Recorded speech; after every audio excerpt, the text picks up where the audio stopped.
오늘 이 시간부터 이제 우리 올해에는 하나님께서 우리에게 주신 언덕에 대해서 좀 묵상을 하고 시간에 말씀을 좀 배워가려고 합니다. 여기서 이제 언덕이다 이렇게 부릅니다. 언덕. 근데 영어로는 이거 benefit이라 그렇게 말하고 있습니다.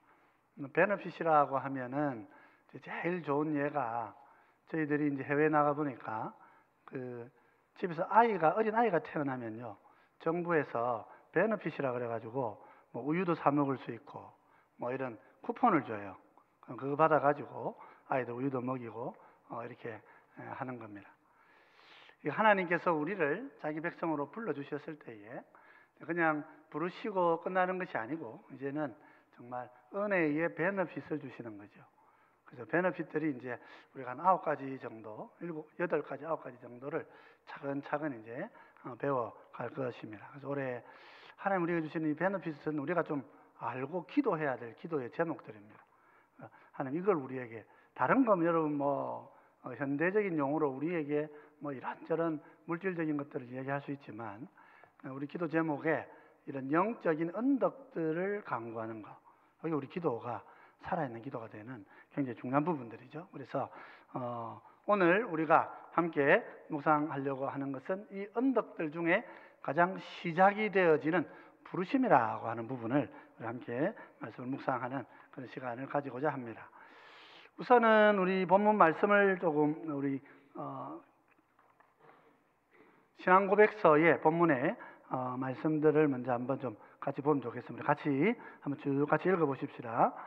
하나님께서는 생명으로 예정하신 모든 이들, 그리고 이들만을 자기가 정하시고 용납하신 때에 이들이 본성적으로 처해 있는 죄와 사망의 상태로부터 예수 그리스도로 말미암은 은혜와 구원으로 말씀과 성령을 통하여 효력 있게 부르기를 기뻐하신다. 이들의 마음을 밝히시어 하나님의 일을 구원에 이르도록 영적으로 알게 하시고 돌 같은 마음을 제거하시고 살 같은 마음을 주시고 의지를 새롭게 하시고 전능하신 능력으로 그들이 선을 향하도록 정하시고 효력 있게 예수 그리스도께로 인도하신다. 그렇지만 그들은 은혜로 인하여 기꺼이 자원하게 되어 아주 자유롭게 예수 그리스도께로 나아간다. 자, 오늘 우리가 읽은 일문이 이제 1항이 그렇습니다. 하나님께서 우리에게 은혜를 주신다. 지난 시간까지 우리가 여러 가지를 좀 살폈습니다만은 은혜를 주신다고 할 때 그 첫 시작의 은혜가 무엇이냐 하면은요, 하나님 우리에게 주시는 첫 번째 시작의 은혜는 뭐냐면 구원을 위해서 우리를 불러주시는 것이다. 그죠? 누구를 부르느냐 하면, 원래 하나님 누구를 부르시느냐 하면 하나님이 택하신 자만을 불러주시는 거예요. 효력 있도록 불러주시는 거예요. 근데 우리를 불러주시니까 우리가 구원의 자리에 이렇게 된 거죠. 하나님의 구원의 부르심의 은혜라 이렇게 말할 수 있습니다. 언제 부르십니까? 우리 인생에 하나님께서 작정하신 때에 우리를 부르십니다. 뭘로 부르십니까? 말씀과 성령님을 통하여 부르시는 거예요. 그래서 외적인 부르심이 있고 또 내적인 부르심이 있다. 그래서 하나님 우리에게 주시는 언덕들의 첫 시작이 뭐냐? 우리를 부르시는 것이다 하는 첫 번째고요. 우리를 불러주시면 우리에게 어떤 일이 일어납니까? 두 번째 질문해 보면 우리의 의지가 회복되어집니다. 우리가 지난 시간에 자유의지를 좀 공부를 했었는데 100% 회복된다 그런 뜻은 아닙니다. 그렇게 따지면 우리가 완벽주의자가 되어버려요. 하나님의 백성들은 완벽주의자가 되지 않도록 조심해야 됩니다. 우리 자녀들이요, 가장 신음하는 게 뭐냐 그러면 부모님들이 너무 올바르신 분들 있잖아요. 부모님이 좀 자기 사는 게 조금 방탕하고 이러면 애가 좀 방탕해도 어때요? 나도 그런데 니한테 뭐라 하겠노? 이래가 좀 덜 뭐라 하죠. 그럼 좀 아이들이 좀 덜 고통스러워요. 근데 부모님이 너무 바르신 분들이잖아요. 그러면 아이들이 조금만 잘못해도 너무 나무라게 되면 그게 이제 아이는 어려서 도덕적으로 영적인 수준이 한 요 정도고 부모님은 성인이 됐으니까 이 정도 높이가 있단 말입니다. 근데 아이들한테 부모가 요 정도를 요구하지 않고요, 항상 요 정도를 요구한다고 생각해 보세요. 이런 요구를 애들이 계속 받게 되면 자기는 항상 어떻게 돼요? 엄마의 기준에, 아버지의 기준에 어떻게 되죠? 모자란단 말이에요. 모자라. 그럼 아이가 자기를 뭐라고 생각하겠어요? 나는 모자라는 애구나 이렇게 생각하는 거예요. 그럼 내가 모자란다고 생각하면 이 아이는 어떻게 되겠어요? 하나님은 나를 정상적으로 지어주셨는데 내가 여기에 모자라니까 그럼 나는 문제 있는 아이구나 이렇게 생각하는 거예요. 그런 것들을 수치심이라고 그래요. 부모가 아이는 요 정도 수준인데 요걸 요구하게 되면 요게 이걸 내가 못 이루게 되면 죄책감을 가지게 되는데 이 죄책감을 오래 가지게 되면 내가 문제 있는 애구나 하는 수치심을 가지게 된다. 그래서 부모님들이 우리가 학교 선생님도 마찬가지고 우리 교회에서도 마찬가지인데 유치부를 인도하면서 아이들이 조용하기를 기대한다는 건 나쁜 사람인 거예요. 그죠? 유치부에 설교할 때는 아이들이 시끄럽다는 걸 각오하고 설교를 해야 되는데 유치부 애들 막 소란하게 떠드는데 그걸 가지고 왜 조용히 안 하냐고 막 소리 지르고 있으면 그러면 이제 설교하는 목사님이 어떻게 됩니까? 수준 미달의 목사님이 되는 거예요. 그래서 아이들 요 정도면 요 정도 눈높이를 맞춰 줄 알아야 되겠죠. 참 쉬운 일은 아닙니다. 우리가 쉬운 일 아닌데 우리가 하나님 앞에서 우리가 살아갈 때에 우리 모두가 다 죄인인데 말입니다. 하나님 우리를 구원하시고 나면 의지가 회복됩니다. 의지는 회복이 되지만 그래도 때로는 우리가 죄에 쓰러지기도 하고 막 무너집니다. 우리 성도는 무너진 성도를 긍휼히 여길 줄 알아야 됩니다. 왜 뻔한 걸 이렇게 하시면 안 되는 거예요. 뻔한 걸 넘어지는 거예요. 안 뻔한 걸 넘어지는 사람은 없습니다. 뻔한데 넘어지는 거예요. 그러면 내가 완벽주의에 있으면요 그런 분들을 받아들일 수가 없어요. 왜 네가 그것도 못하나 이렇게 되는 거예요. 근데 그래 되면 성도의 삶은 사실은 실패한 거예요. 넘어진 그분이 실패한 게 아니고 내가 실패한 거란 말이에요. 우리 의지를 회복시키시는데 이게 100% 완전하다 그렇게 생각하시면 안 됩니다. 그래도 이 의지를 회복하면 우리가 어떻게 되냐면 구원받는 데에 온전한 믿음을 가질 수 있는 그런 정도 한 우리를 회복시켜 주시는데 성령님이 붙들으셔가지고 이렇게 회복시켜 주셔요. 우리가 다 완전하지는 않기 때문에 온전히 회복되지는 않습니다만은 우선 첫째로 어떻게 회복시키느냐? 마음을 밝혀주시고 영적으로 깨달아 알게 하시는 거예요. 이성적으로 알아도 아하 이렇게 되지만 영적으로 깨달을 때 정말 깊은 아하 하고 깨닫는 우리가 아하 모먼트가 많은 분들이 성공적인 삶을 사는 분이라고 그래요. 여러분 설교를 듣거나 말씀을 배우다 듣고 그렇구나 하는 게 많을수록 건강에도 좋고 육신적으로도 좋고 영적으로도 좋은 줄 믿으시기 바랍니다. 다 아는 척하고 앉아있으면 안 되는 거예요. 이게 그랬구나 깨달아 가시면 좋아요. 하나님은 자꾸 이 새 것을 알려주시고 알게 하시는데 나는 막 다 알고 있어야 되는 줄 알고 막 그냥 내가 알고 있는 척 하면 이제 실수하는 거예요. 그 다음에 하나님은 돌 같은 마음을 제거하시고 살 같은 마음을 주신다. 의지를 새롭게 해주신다. 그러면서도 이게 하나님의 인도에 가시지만 내가 자원해서 그렇게 나아가는 거예요. 그래서 우리가 자유의지라고 해서 내가 무슨 선을 행할 수 있는 자유의 힘이 내게 있는 것처럼 그렇게 생각하면 이게 사실은 자발적인 의지라. 내 의지가 자발적으로 하나님의 뜻을 순종할 수 있게 해주신다. 그게 이제 첫 번째 우리 모든 은덕의 베너핏의 시작이다. 이렇게 이해하시면 될 것 같습니다. 성경을 보면서 차근차근 한번 좀 봅시다. 우리 인간의 상태가 전에도 4가지로 이해해야 된다고 그랬습니다. 우리 본성의 상태가 하나님 우리를 창조하셨을 때의 상태가 있습니다.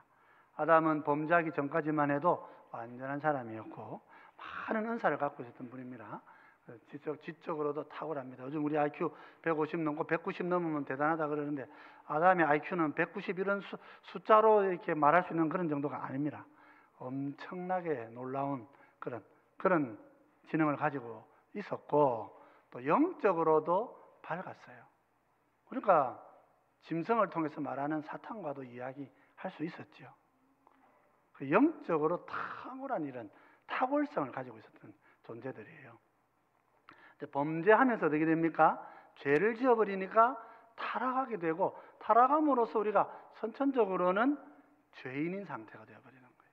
그러니까 죄인이 되었다고 하는 것은 그냥 단순하게 도덕적으로 전 나쁜 사람이다 이런 정도가 아니고, 성경적으로 이야기하면요, 온 우리 인간의 모든 기능이 다 지금 이상이 생긴 거예요.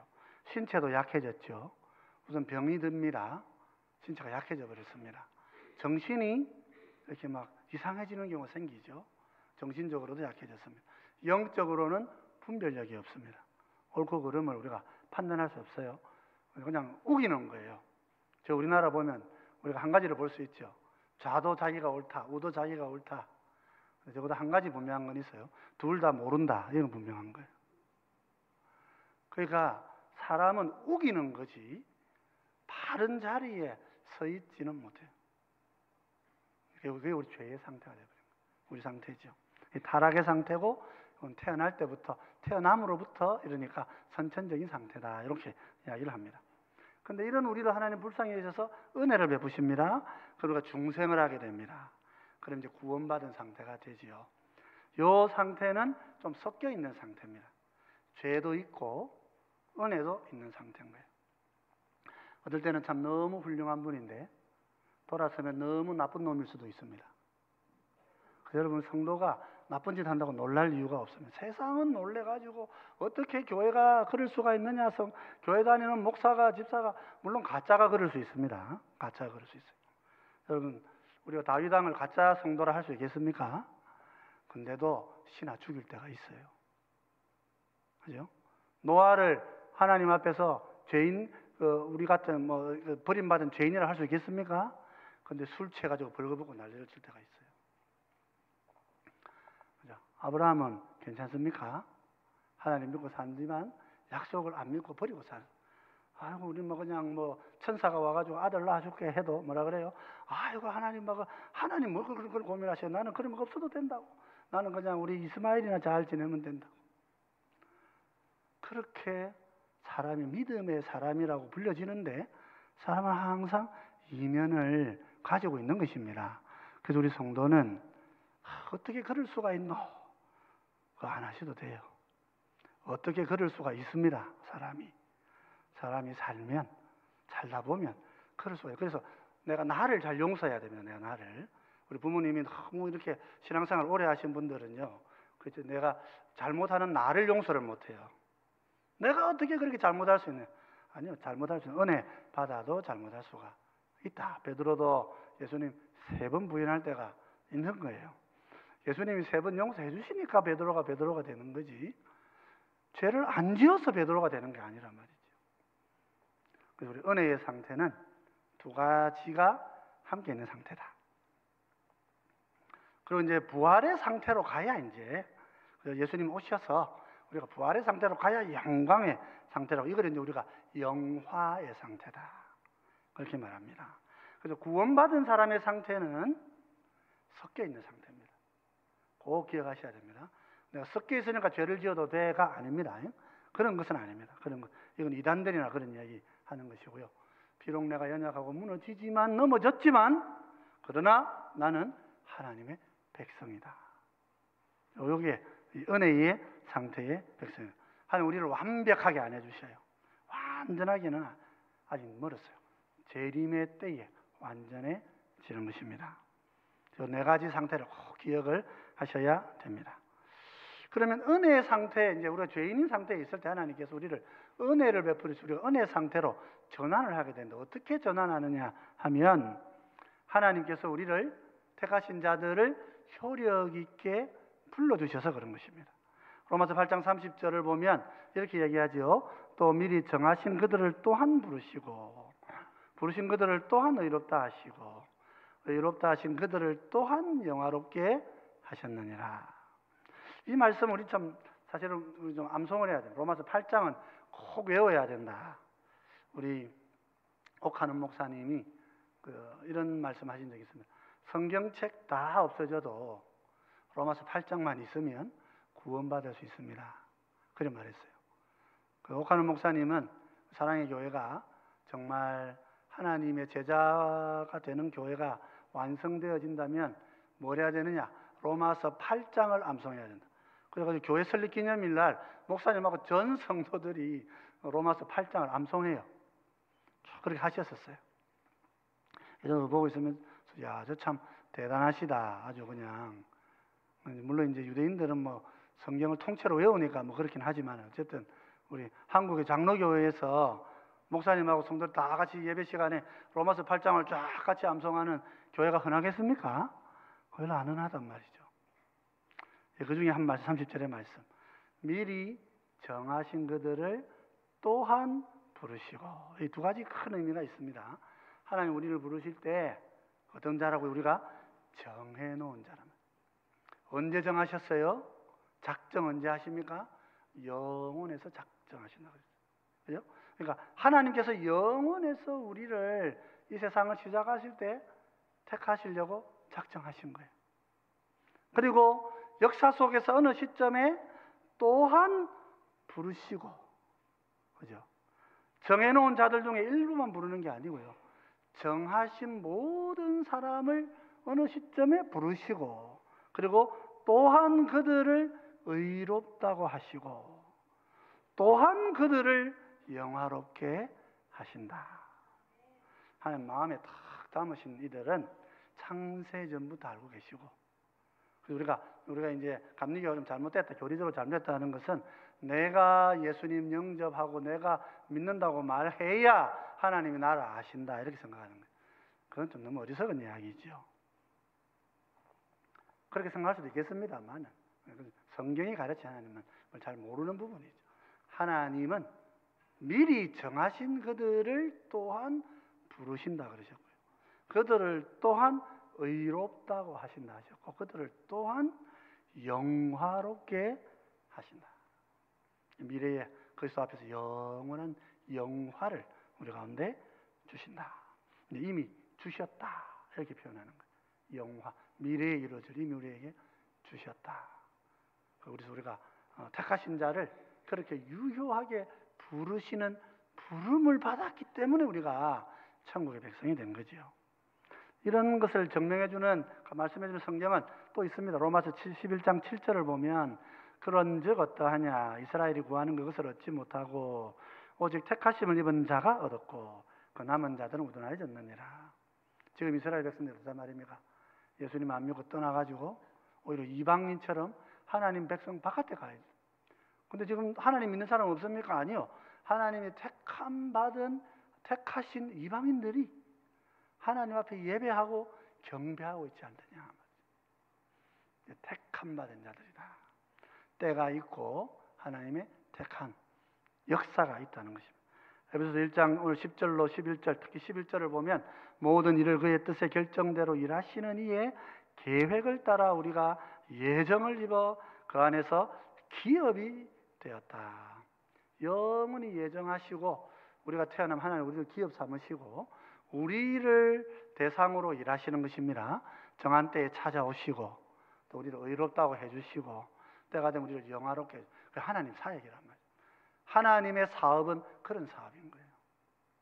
택하신 자들만을 유효하게 불러주신다. 여러분, 나는 부름받은 사람입니다. 확신하고 사실은 여러분 되시기 바랍니다. 우리에게 모든 분들은 주님이 영원히 전부터 작정하시고 나를 불러주셨다. 마음에 다 부르셔야 돼요. 오늘 우리 그 신앙고백서를 보면 그럼 하나님 언제 부르시느냐? 그거는 사람이 모르는 때입니다. 하나님이 정하신 때예요. 그죠? 우리를 불러주시는 것이고 작정은 영원에서 하신 거예요. 세상 짓기 이전부터 영원에서 작정하셔가지고 하나님 우리 삶의 어느 인생의 이런 어느 순간에 우리를 불러주시고 그래서 하나님이 정하신 때인 거예요. 그죠? 불러주시는데 어떻게 불러주시느냐? 통로가 뭐냐면 말씀과 성령님을 통해서 그렇단 말이에요.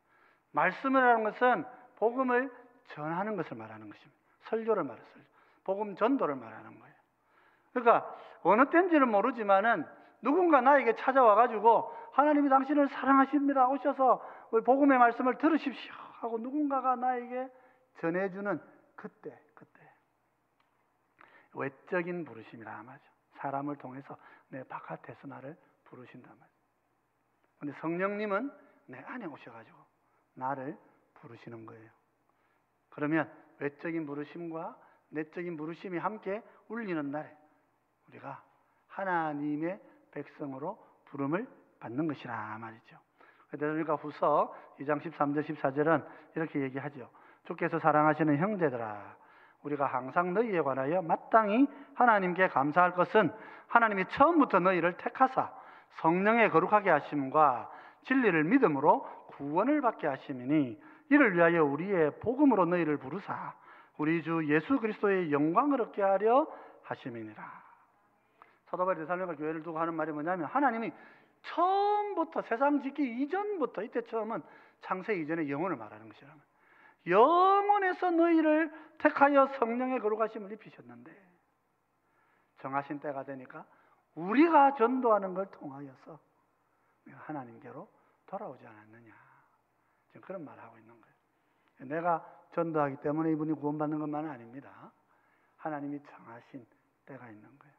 그래서 때가 서로 함께 확 울리게 되면 어떤 분들도 주님께로 돌아오는 역사가 일어나는 것이죠. 그래서 외적인 소명과 내적인 소명, 부르심이 함께하는 것입니다. 근데 교회는 그러면 교회의 소명은 뭐예요? 우리 외적인 소명을 들고 있는 거예요. 그래서 예수님을 사람들에게 말해야 되는 거예요. 이 사람은 어쩌면 아직 성령이 안 움직이는 그런 때를 지나고 있을는지 모르고, 우린 때를 모르기 때문에 교회는 말씀을 전하는 거예요.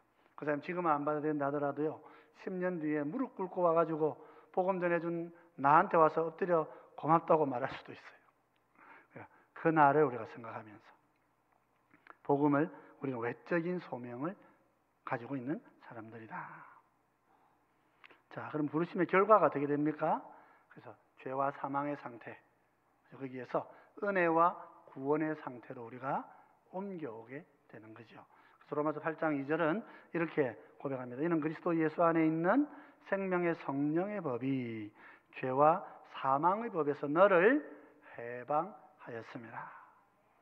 사망의 지배 아래에 있던 우리 아담 이후에 우리에게 있는 그 선악과를 따먹으면 다 죽는다 하신 이 죽음의 심판 아래에 있는 우리의 이 죄, 우리를 향한 죄와 사망의 법이 더 이상 우리를 구속할 수 없는 상태로 바뀌게 됩니다. 그래서 하나님 우리를 부르시고 이 내적 외적 부르심을 통해서 내가 주님의 음성을 듣게 되는 그날 우리의 존재는 이렇게 변화가 일어나는 것이라 말이죠.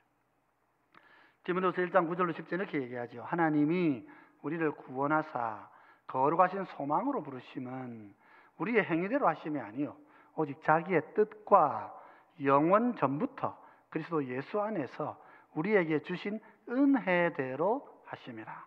우리를 부르신 것은 하나님의 은혜라. 창세전에 이미 사랑하신 은혜란 말이죠. 10절에 이제는 지금 이제 말이죠. 우리 구주 예수 그리스도의 나타나심으로 말미암아 나타났으니, 그 은혜와 사랑이 주님이 오시면서 나타난 거예요. 그죠? 그는 사망을 패하시고 복음으로써 생명과 섞지 아니할 것을 드러내신지라. 이 복음이죠. 지금 이 시대에 예수 그리스도의 복음을 전하면 이 사망이 없어지고 이 생명과 섞지 않을 이것이 드러나게 된다 하는 것입니다. 그래서 특별히 우리 이 신앙고백서 강좌 중에 이런 표현이 있어요. 하나님은 효력 있게 부르기를 뭐 하신다고요? 기뻐하시는 분이시다. 에베소서 2장 1절로 5절을 쭉 보는데 4절 5절에 이렇게 얘기합니다. 긍휼이 풍성하신 하나님이 우리를 사랑하신 그 큰 사랑을 인하여 허물로 죽은 우리를 그리스도와 함께 살리셨고 너희는 은혜로 구원을 받은 것이라. 하나님은요 우리를 은혜의 자리로 불러오시기를 기뻐하셔요. 우리 이런 질문을 할 수 있습니다.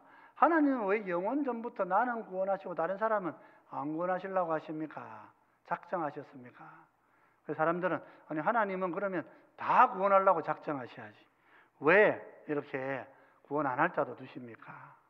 우리는 그 이유는 천국에 가서 정말 하나님께 한번 물어볼 필요는 있습니다만은 성경이 우리가 밝히는 겁니다. 하나님이 그것을 기뻐하시는 거예요. 하나님이 역사의 그런 모습을 기뻐하시는 거예요. 우리가 알 수 없는 하나님의 비밀, 정의와 공의를 그렇게 세워가시면서 하나님의 영광을 나타내시기를 기뻐하신 거예요. 하나님 왜 나 같은 사람을 구원하셨습니까?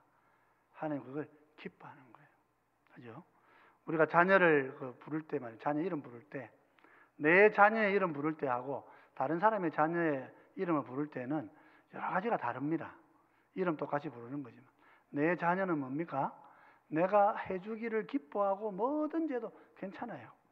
남의 집 애한테 뭐 해주려고 그러면은요, 생각보다 쉽지 않아요. 어려워요. 그죠? 나는 내 아이에게 이렇게 해주기를 기뻐하기 때문에 엄마가 사랑하는 거예요. 왜 사랑합니까? 그게 엄마의 마음의 기쁨이란 말이죠. 하나님이 기뻐하셔요. 우리 택하신 거 하나님 기뻐하신다고. 우리를 즐거워하시는 분이 하나님이시라. 그래서 우리 소교리문답에도 하나님을 즐거워하는, 하나님을 기뻐하는, 그게 우리 삶의 목적이라 말이죠. 여러분, 하나님이 좋습니까? 금 한 10kg가 좋습니까? 좀 어렵죠? 좀 어려운 질문입니다. 금 10kg보다 그죠? 하나님이 좋아야 되는 거예요. 그 우리 삶의 목적이 그렇다 하는 거죠. 자, 그러면 이제 우리가 구원을 받으면, 이렇게 하나님 사랑하시고 구원을 받으면 하나님 우리를 어떻게 하냐? 그리스도께로 효과적으로 인도해 가십니다. 이전에는 우리가 주님을 따르지 않았는데 어떻게 돌아갑니까? 첫째로 보면 우리 마음을 밝히신다 그랬어요. 그리고 영적으로 하나님의 구원을 찾게 달아가게 하신다. 사도행전 26장 18절을 보면 이렇게 이야기합니다. 그 눈을 뜨게 하여 어둠에서 빛으로 사탄의 권세에서 하나님께로 돌아오게 하고 죄 사함과 나를 믿어 거룩하게 된 무리 가운데서 기업을 얻게 하리라 하더이다. 사도 바울이 예수님 만났을 때에 눈이 어두워지고 한 그 경험을 이렇게 설명하면서 이방인들과 믿지 않는 자들을 찾아가서 눈을 뜨게 하고, 아니 자기 보고 눈을 뜨게, 영의 눈을 뜨게 하는 일을 자기에게 맡기셨다. 그래서 예수님을 믿게 하는 일을 자기에게 맡기셨다. 우리에게도 그 일을 맡기신 줄 믿으시기 바랍니다. 고린도서 2장 10절, 12절, 특히 12절을 보면 우리가 세상의 영을 받지 아니하고 오직 하나님으로부터 온 영을 받았으니 이는 우리로 하여금 하나님께서 우리에게 은혜로 주신 것들을 알게 하려 하심이라. 이 베너핏을 알아야 됩니다. 그죠? 이 은덕을 알아야 돼요. 나를 부르신다는 이 은혜가 어떤 것인지를 알아야 되는 거예요. 그 은혜를 알면, 그죠? 은혜를 알면 하나님과 더 가까운 삶을 살게 되는 거죠. 에베소 1장 17절 18절은 이렇게 얘기합니다. 우리 주 예수 그리스도의 하나님 영광의 아버지께서 지혜와 계시의 영을 너희에게 주사 하나님을 알게 하시고, 그죠? 또 너희 마음의 눈을 밝히사 그의 부르심의 소망이 무엇이며, 요거를 이렇게 읽어야 되죠. 그의 부르심의 소망이 무엇인지 알게 하시고 성도 안에서 그 기업의 영광의 풍성함이 무엇인지 알게 하시고. 하나님은 알게 하시는 분이란 말이에요. 그냥 나 혼자 가만히 있으면 은혜를 모릅니다. 근데 하나님께서 눈을 열어주시고 나에게 빛을, 그죠? 지혜와 계시의 영을 부어주시면, 아담은 처음 지을 때 타락하기 전에 이 놀라운 계시의 영을 갖고 있었어요. 계시의 영이 아담과 함께하고 지혜의 영이 아담과 함께했기 때문에 그는 영의 세계를 볼 줄 알았고, 지금 우리는 눈 뜨고 하늘 보면 뭐 별 우주밖에 안 보여요. 그거 보고도 예쁘다 그러고 막 이렇게 막 영감을 받아가지고 시를 쓰고 하는데, 아담은 하늘을 쳐다보면 그 너머에 있는 천국이 눈에 들어오는 사람이란 말이에요. 그러니까 우리가 지금 그걸 잊어버렸기 때문에 잘 모르는데, 은혜를 받으면, 그죠? 지혜와 계시의 영을 받으면, 성령이 오시면 우리의 눈을 열어주셔가지고 하나님도 내가 깨닫고 하나님이 나를 왜 부르셨는지 그 부르심의 소망도 내가 알게 되고 내가 하나님 기업이 된 영광이 어떤 것인지도 알게 되는 거예요. 그걸 알게 되기 때문에 성도의 삶이 영원을 바라보게 되는 거죠. 그래서 마음을 밝히시고 영적으로 하나님의 구원을 자꾸 알게 해주신다 기도를 해야 될 때 뭘 기도해야 되겠습니까? 지혜와 계시의 영을 달라고 기도하셔야 돼요. 그래서 하나님 내가 깊이 알게 해주시오. 그죠? 나를 부르셨던 이 소망, 하나님 나를 부르신 그 은혜를 내가 알게 하시고, 하나님 나를 부르셔서 나를 어떻게 사용하실 것인지, 그 나에게 어떤 영화를 주실 것인지, 그 부르심의 소망을 내가 알아야, 그래야 고생도 좀 하고 어려움도 뒹굴어도 내가 소망 가운데 살아갈 수 있는 것이죠. 하나님 기업이 됐다. 이 영광이 어떤 것인지를 안다면, 그죠? 고난 중에 있는 사람들, 나사로도 말입니다. 거지 나사로가 세상 살 때는 얼마나 절망스러웠겠습니까? 근데 자기의 미래가 아브라함 품이라 그래서 어떤 마음으로 살았겠어요? 이 세상에서 앞으로 내게 이루어질 그 영광이 어떤 것인지를 내가 안다면, 이 세상에서 내가 얼마나 낮아지고 비참해도 내가 즐거움을 콧노래 부르며 살 수 있는 그런 성도가 되는 거죠. 근데 그렇게 하시겠다고 약속을 하셨어요. 지혜와 계시의 영이 내게 임하시면 이걸 기도하셔야 되는 거예요. 두 번째는 돌 같은 마음을 제하시고 살 같은 마음을 주신다. 이 중생 지키신다 그런 뜻이에요. 에스겔 36장 26절입니다. 또 새 영을 너희 속에 두고 새 마음을 너희에게 주되 너희 육신에서 굳은 마음을 제거하고 부드러운 마음을 줄 것이며. 자, 이 말씀을 할 때는 반드시 꼭 기억하셔야 됩니다.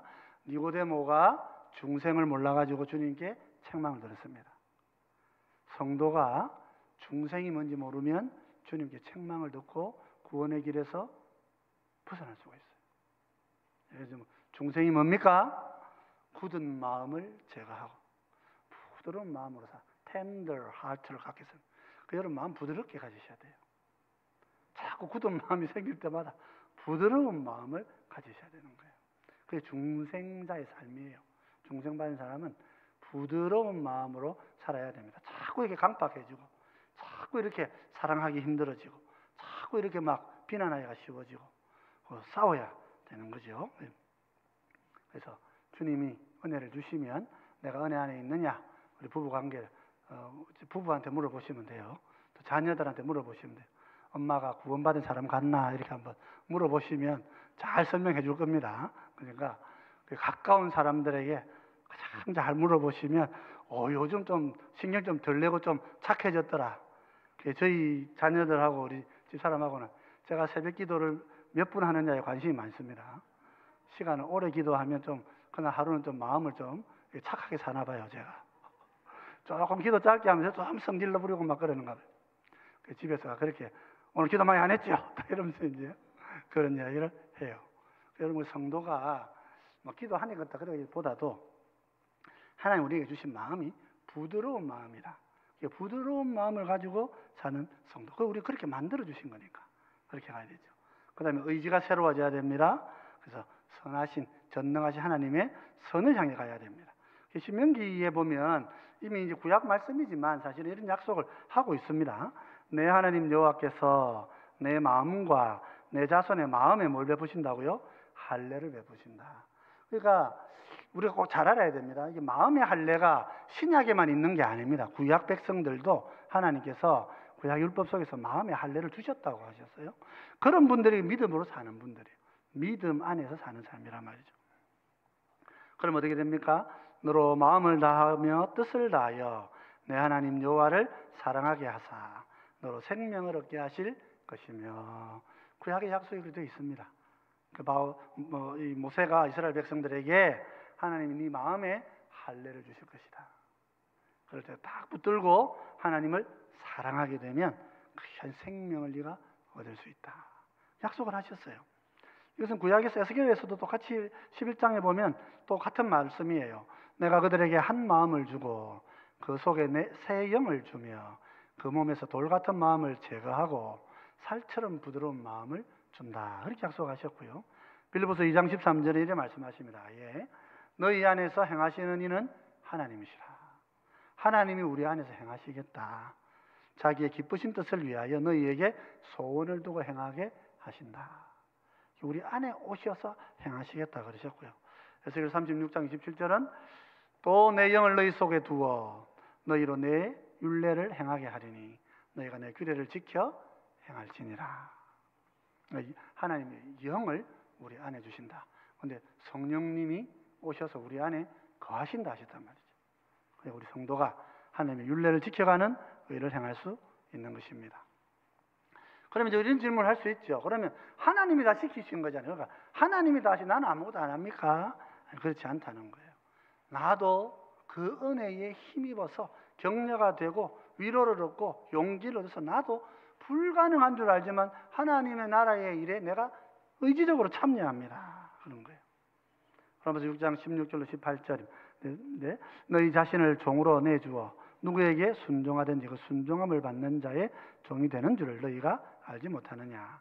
혹은 죄의 종으로 사망에 이르고 혹은 순종의 종으로 의에 이르느니라. 하나님께 감사하리로다.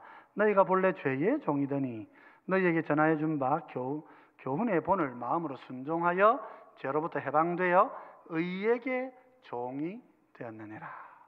내가 의의 하나님의 의의 종이 된다. 그렇게 말씀하고 있어요. 요한복음 6장 27절이죠. 아버지께서 내게 주시는 자는 다 어떻게 한다고요? 다 내게로 올 것이요. 내게 오는 자는 내가 결코 내쫓지 아니하리라. 이제 우리 알미니안이나 감리교식 신앙을 따르면은 아버지가 내게 오게 하시더라도 내가 안 가고 싶으면 안 갈 수 있습니다. 이렇게 되는 거예요. 근데 그렇지 않습니다. 아버지께서 내게 오시면 나도 기쁨으로 그 길로 가는 것입니다. 내가 하나님을 기뻐하고 즐거워하는 그것이 하나님 우리에게 신앙을 주신 믿음의 목표인 거예요. 내 의지도 있지만 하나님 나에게 선물을 주셨고 나도 거기에 자발적으로 달려가는 사람이 될 수 있다. 그래서 우리가 나도 내 마음 하나님 나는 뭐 전혀 안 원하는데 하나님만 끌고 가시느냐? 아니란 말이에요. 나도 원하고 그렇게 변화되어 가는 삶으로 주님이 인도하신다. 이 부르심에는 능력이 있는 것입니다. 주님 부르심에는. 근데 누구야 하고 부르면 그 일이 이루어집니다. 누구야 하고 부르면 그 사람이 돌아섭니다. 단지 돌아서는 정도가 아니고요. 사람이 부르면 돌아섰다가 뭐 하고 그냥 가지만은 하나님이 부르면 어떻게 됩니까? 삶이 뒤집어지는 거예요. 인생이 변화되는 거죠. 그래서 주님의 부르심은 효력 있는 부르심이다. 우리를 변화시키시는 효력 있는 부르심이다.